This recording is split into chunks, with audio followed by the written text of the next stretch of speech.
যে নামে ইব্রাহিমের আগুন হলো পানি, ডাকার মতো ডাকলে আজও সারা দিবেন তিনি রে মন, সারা দিবেন তিনি।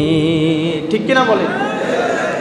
যে নামে ইব্রাহিমের আগুন হলো পানি, ডাকার মতো ডাকলে আজও সারা দিবেন তিনি রে মন, সারা দিবেন তিনি। ও মধুর নামটি মিটায় হতাশার জ্বালা, গলেতে পড়ো ও নামের মালা। ও মধুর নামটি মিটায় হতাশার জ্বালা, গলেতে পড়ো ও নামের মালা। ও নামের তুলনা মেলে না, মেলে না। ও নামের তুলনা হবে না, হবে না। তুলনা নাই, নাই, নাই। এসো না আল্লাহর নামে গান গাই, এসো না মন প্রাণ জোড়াই, এসো না মন প্রাণ জোড়াই। আল্লাহু আকবার বলো, আল্লাহু আকবার, আল্লাহু আকবার বলো, আল্লাহু আকবার। সবাই আল্লাহু আকবার বলো, আল্লাহু আকবার, আল্লাহু আকবার বলো, আল্লাহু আকবার। আলহামদুলিল্লাহ বলো। ওই আল্লাহ এখনো আছে না নাই? ওই আল্লাহর কাছে যদি কেউ ডাকার মতো ডাকতে পারে, ওই আল্লাহ এখনো ফিরে তাকাবে। ঠিক কিনা বলে? তাহলে ইব্রাহিম আলাইহিস সালামের প্রথম পরীক্ষা ছিল আগুনে থাকা। কয়দিন? কথা কয় না, কয়দিন? 40 দিন। 1 নম্বর পরীক্ষা ইব্রাহিম আলাইহিস সালাম। 2 নম্বর পরীক্ষা হইল ইব্রাহিম আলাইহিস সালাম নবুয়তি পাওয়ার পরে উনি বিয়ে শাদী তো করলেন, আল্লাহ রাব্বুল আলামিন তিনাকে কোনো সন্তান জন্ম দেওয়ার তৌফিক দান করে নাই। ওনার কোনো সন্তান নাই। 80 বছর। কয় বছর পর? জোরে বলেন, কয় বছর? 80 বছর পর্যন্ত ইব্রাহিম নবীর কোনো সন্তান নাই। কোনো কিতাবে এসেছে ইব্রাহিম নবীর সন্তান হয় নাই 100 বছর। কত বছর? 100 বছর সন্তান নাই ইব্রাহিম নবীর। ইব্রাহিম নবী আল্লাহর কাছে দোয়া করে, রব্বি হাবলি মিনাস সালিহিন, আল্লাহ আমার একটা নেককার সন্তান দেন। কয় বছর বয়সে? 80 বছরে। কত বছরে? আচ্ছা বলেন দেখি, 80 বছরে আমগো এলাকার কারো ঘরে কি বাচ্চা জন্ম দেয় নাকি? হয়েছে? আপনাদের এলাকায় 80 বছরের বুড়া বাচ্চা জন্ম দিছে এরকম আছে? আচ্ছা বলেন দেখি, আল্লাহ চাইলে 80 বছরও সন্তান দিতে পারে কি পারে না? পরীক্ষা। আল্লাহর কাছে দোয়া করলেন তো আল্লাহ তাআলা ইব্রাহিম নবীর তার বন্ধু খলিলের দোয়া কবুল করে ফেললেন। আল্লাহ রাব্বুল আলামিন শুধু কবুল করলেন না, রাব্বুল আলামিন সন্তান দিয়া বলে দিলেন, ও খলিলুল্লাহ বন্ধু আমার, আমি আপনাকে এমন একটা সন্তান দান করলাম, 80 বছর পরে আপনার দোয়ার বরকতে যে সন্তানটা দিলাম, এই সন্তানটা শুধু সন্তান নয়, পরবর্তী নবী হিসেবে আমি আল্লাহ দুনিয়াতে পাঠায়া দিলাম। নাম হচ্ছে হযরতে ইসমাঈল আলাইহিস সালাম। 80 বছর বয়সে সন্তান দিয়া ওই সন্তানরা আবার নবীও বানাই দিছে। সুবহানাল্লাহ বলবেন না? দেখেন 80 বছর পরে সন্তান পাইল, তাইলে 80 বছরে সন্তান পাওয়া এটাও তো একটা পরীক্ষা। ঠিক কিনা বলেন?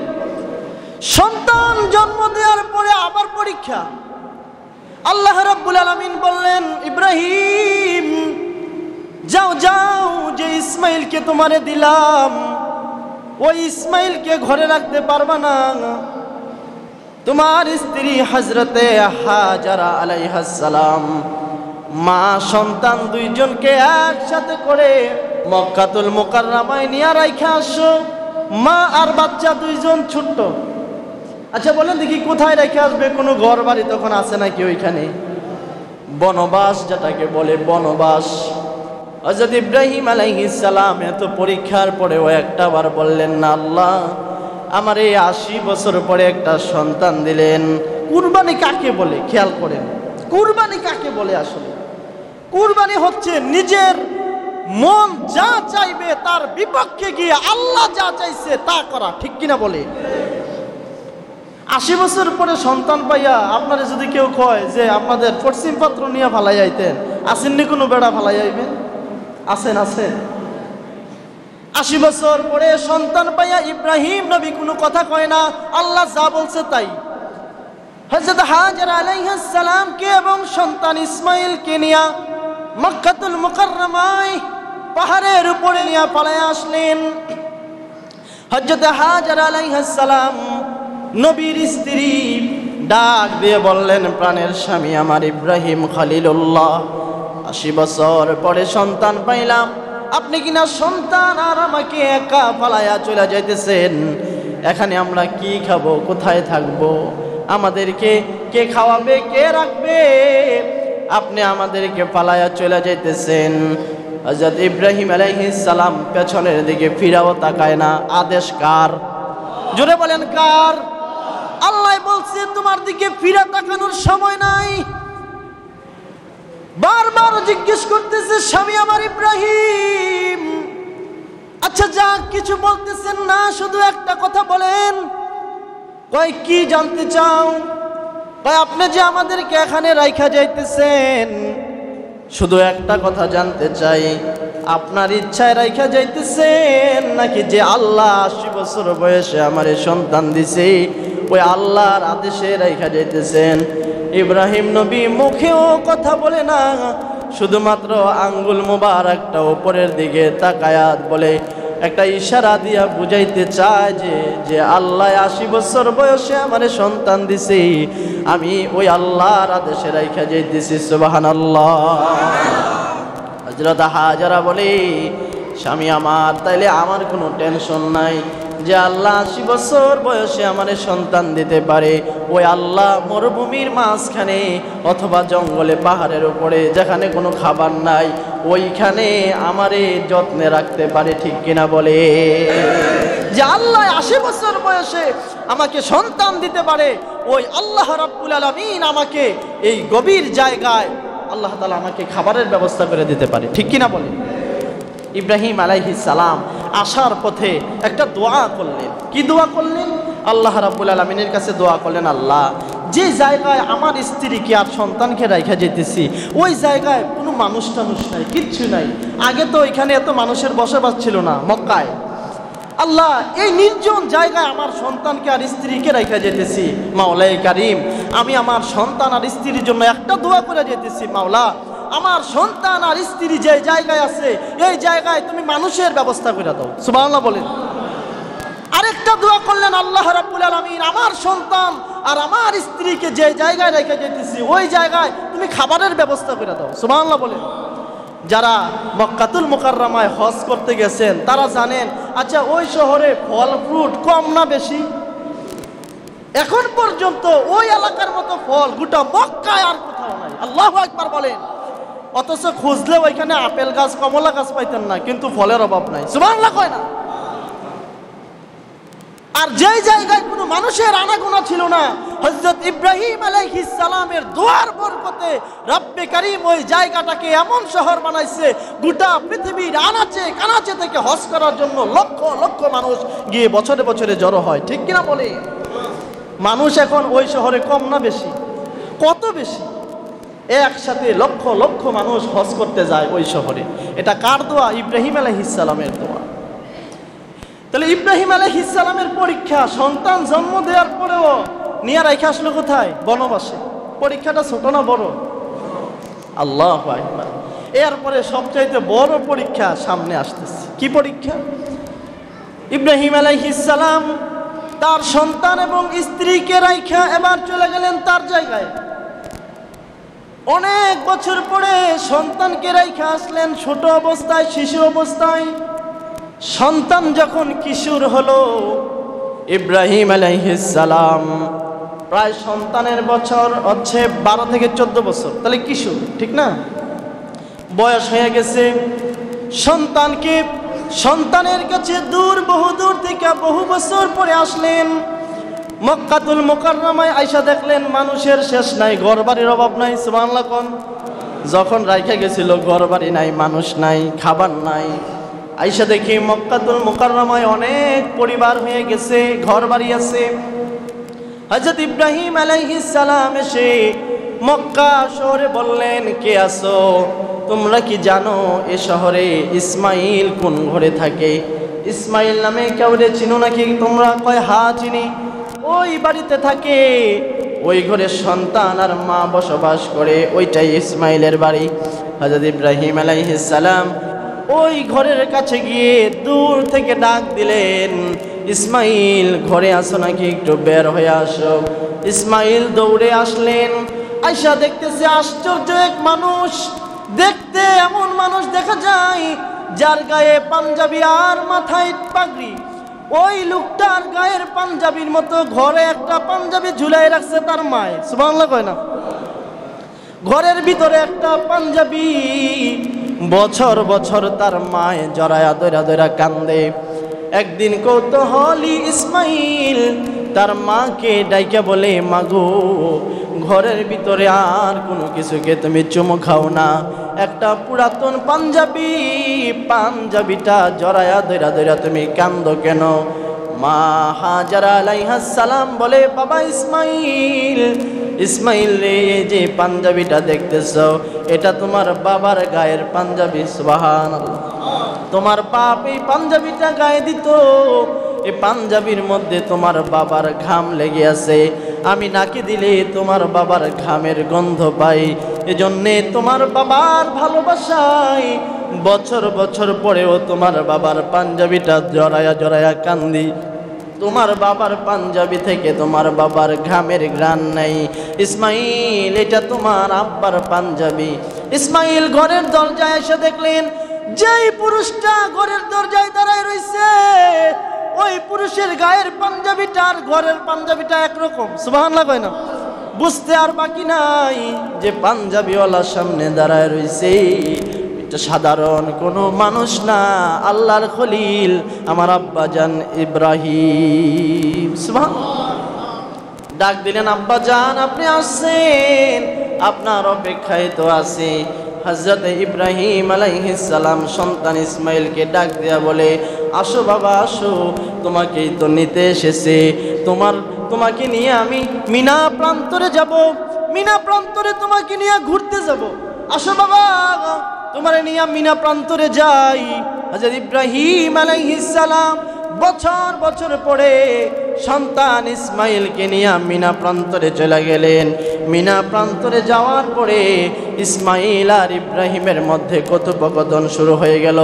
রাব্বুল আলামিন কোরআন আল কারিমে সূরা আস-সাফফাতের মধ্যে চমৎকার করে এই ওয়াজটা তুলে দিয়েছেন।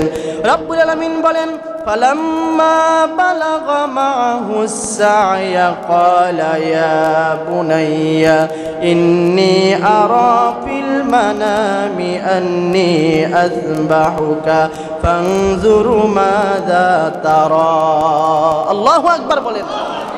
ইব্রাহিম নবী ডাইকে বলে, ও আমার সন্তান, ইয়া বুনাইয়া ইন্নী আরা ফিল মানাম, আমি একটা স্বপ্নে দেখেছি। কি দেখেছি?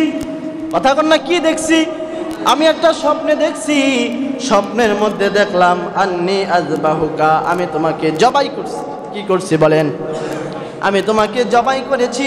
ফানজুর মাযা তারা, এখন তুমি কি বলো, আমি কি জবাই করব নাকি? হযরত ইসমাইল আলাইহিস সালাম কত সুন্দর জবাব দিলেন, ইয়া আবাতি ফাআল মা তুমার। বাবা গো, আল্লাহ কইছে, আল্লাহ আপনার স্বপ্নে দেখাইছে। ও বাবা, আপনি তো সাধারণ মানুষ না, আপনি হচ্ছেন আল্লাহর খলিল ইব্রাহিম, নবী মানুষ। নবীরা যে স্বপ্ন দেখে ওইটা শুধু সব স্বপ্ন না, এটা উহি, ওইটা সত্য কথা, সত্য স্বপ্ন। আপনি যা দেখছেন সত্য সত্য দেখছেন, আপনি দেরি করেন না। কি করেন না? জোরে কোন কি করেন না?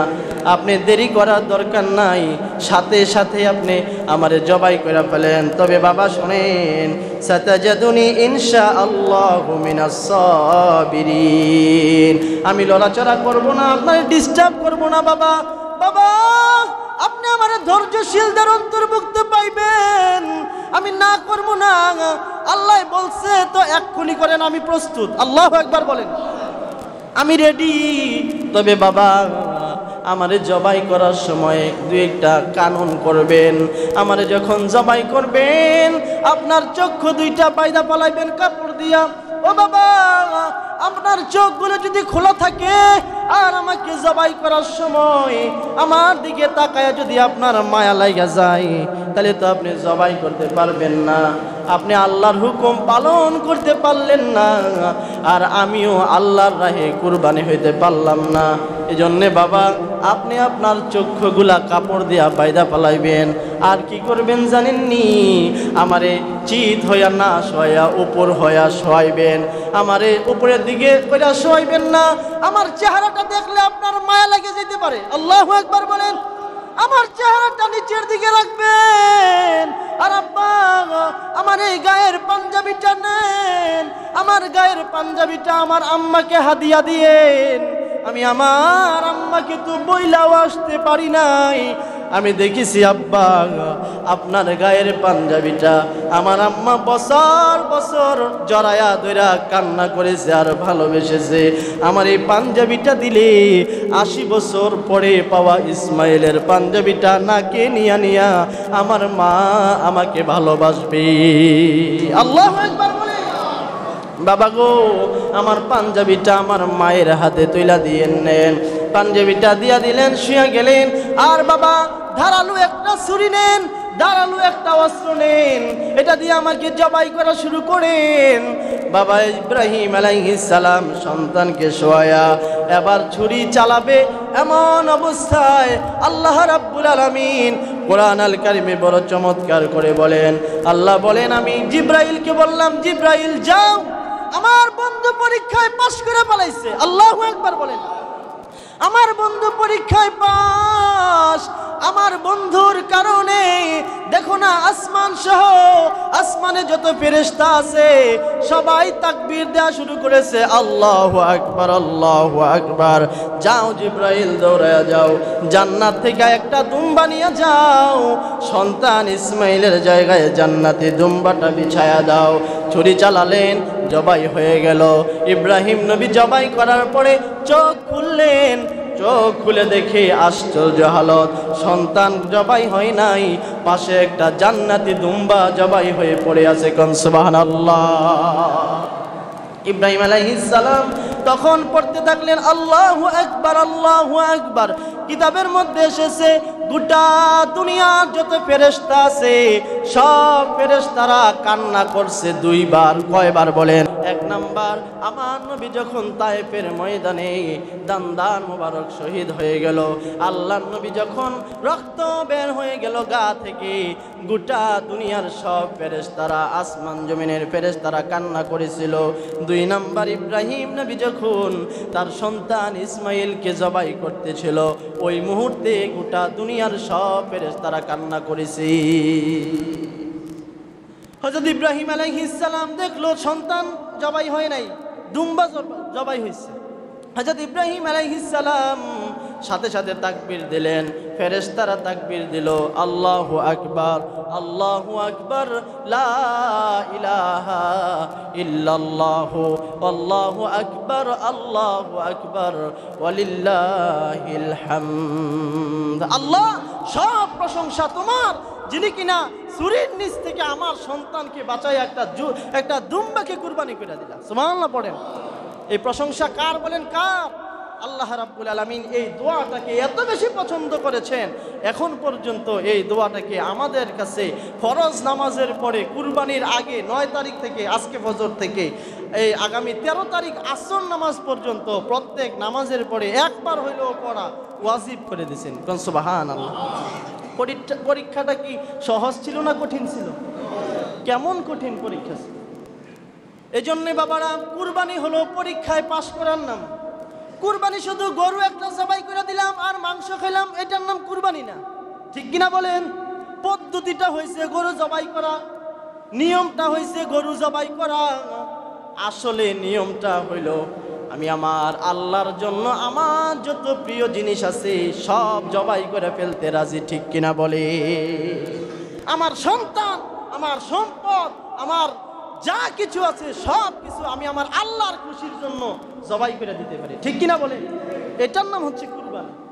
গরু একটা আইনা দামি, হ্যাঁ, বেশি টাকা দিয়ে কিনে না জবাই কইরা এলাকার সবচেয়ে দামি গরুটা আমরা, তাহলে কুরবানিটা মনে হয় কবুল হয়ে গেছে নাকি? তা কুরবানি কবুল হওয়ার জন্য বড় গরু শর্ত না, কুরবানি কবুল হওয়ার জন্য ইখলাস শর্ত। ঠিক কিনা বলেন? এই জন্যে বাবারা, ইব্রাহিম আলাইহিস সালাম ইস্তেকামাত ছিলেন। তিনি তার সিদ্ধান্তের উপরে আল্লাহর জন্য সব কিছু ছাইরা দিয়া আল্লাহর সিদ্ধান্তের উপরে ইস্তেকামাত থেকেছেন। ফলে কি হয়েছে? আল্লাহ রাব্বুল আলামিন বলেন, ইন্নাল্লাযীনা ক্বালু রাব্বুনাল্লাহ, ইন্নাল্লাযীনা ক্বালু রাব্বুনাল্লাহু থুম্মা ইসতাকামু তাতানাজ্জালু আলাইহিমুল মালায়েকা تتنزل عليهم الملائكة ألا تخافوا ولا تحزنوا وأبشروا بالجنة। আল্লাহ বলেন, যারা দুনিয়ার সব কিছু পেছনে ফেলাইয়া আমার সিদ্ধান্তের উপরে ইস্তেকামাত থাকবে, আল্লাহ বলেন ওয়ালা তাহজানু, তার কোনো ডর নাই, ভয় নাই। কোন সুবহানাল্লাহ। আল্লাহ বলেন কেমন করবা, কেমন ইস্তেকামাত থাকবা? ফেরাউন কাফিরের ঘরে সংসার করতে যাইয়া আসিয়া যেমনে ধৈর্য ধারণ করছে, আসিয়া যেমনে জীবন শেষ করে দিছে, কিন্তু নিজের ঈমান শেষ করে নাই। সুবহানাল্লাহ বলেন। নিজের জীবন শেষ হয়ে যাবে কিন্তু নিজের ঈমান শেষ হবে না। এমন যদি ইস্তেকামাত থাকতে পারো, আল্লাহ রাব্বুল আলামিন বলেন আল্লাহ তাআলা জান্নাতে ওই বান্দার জন্য ঘর বানায়া দিবেন। মালিক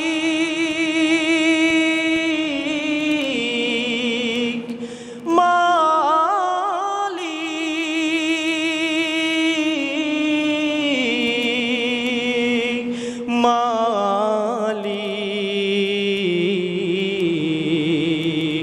একটি ঘর বানিয়ে দিও, একটি ঘর বানিয়ে দিও। আমিন বলেন।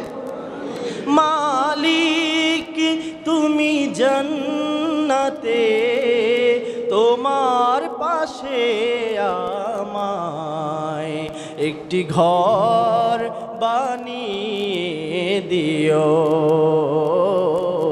একটি ঘর বানিয়ে দিও।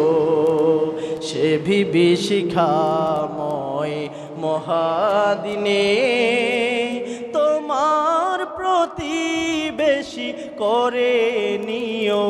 মালিক তুমি জান্নাতে তোমার পাশে আমায় একটি ঘর বানিয়ে দিও,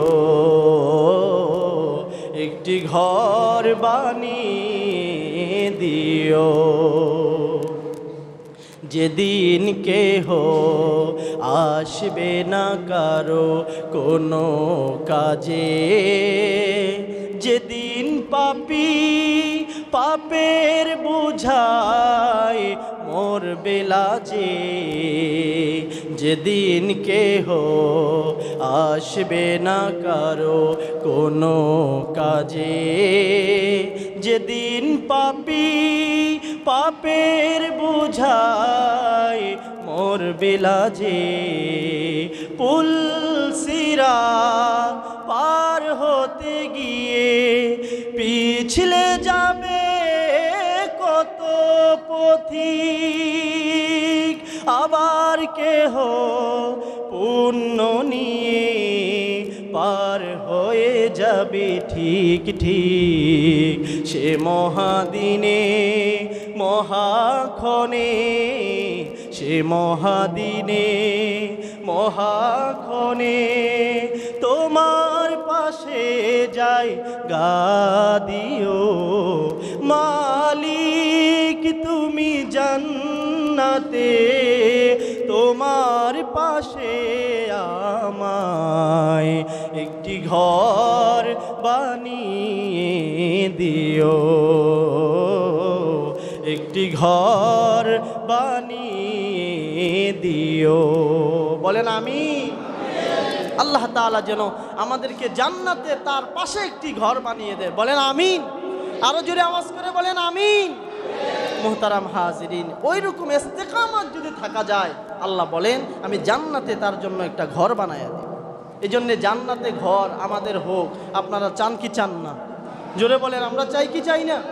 যদি জান্নাতে ঘর বানাইতে চান তাইলে আল্লাহর যত সিদ্ধান্ত ওই সিদ্ধান্তর কাছে সব কিছু পেছনে ফেলে সিদ্ধান্ত মানতে হবে কার? জোরে বলেন কার? এজন্য আসুন আমরা আল্লাহর সিদ্ধান্তকে প্রাধান্য দিই। আমি আপনি তো সম্পদের জন্য সব কিছু ছেড়ে দিছি, নামাজ রোজা হজ যাকাত সব ছেড়ে দিছি। যারা ইস্তেকামত থাকবে তারা সব কিছু ছেড়ে দিয়া আল্লাহর পথে থাকবে, ঠিক কিনা বলেন? আল্লাহ রাব্বুল আলামিন আমাদেরকে একটি উত্তম কবুল একটা কুরবানি আমরা করার মতো তৌফিক দান করুক বলেন আমিন।